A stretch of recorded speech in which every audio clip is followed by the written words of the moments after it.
আপনি যে দুইটা ইউনিয়নকে বিভাজন করেছেন, এই বিভাজন থেকে আমাদের মুক্তি দান, পুনরায় গেজেট প্রকাশ করে আমাদের যে যেখানে ইউনিয়নগুলো আছে সেইভাবে ইউনিয়নগুলোকে সহাবস্থানে রাখার জন্য আমি নির্বাচন কমিশনকে অনুরোধ জানাচ্ছি। আপনি জানেন, আপনি টিভি দেখেন, আপনি ইউটিউব দেখেন, আপনি সবই দেখতেছেন।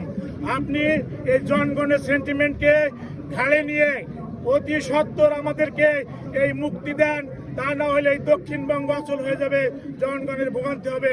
এই ভোগান্তির দায় কে নেবে? আপনি নেবেন?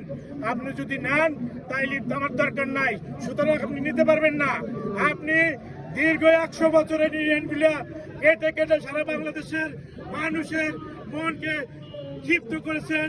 সারা দেশ এখন নির্বাচন মুখী ছিল, তার থেকে মানুষের অবস্থান সরে দাঁড়িয়েছে। এটা আপনারই কারণ।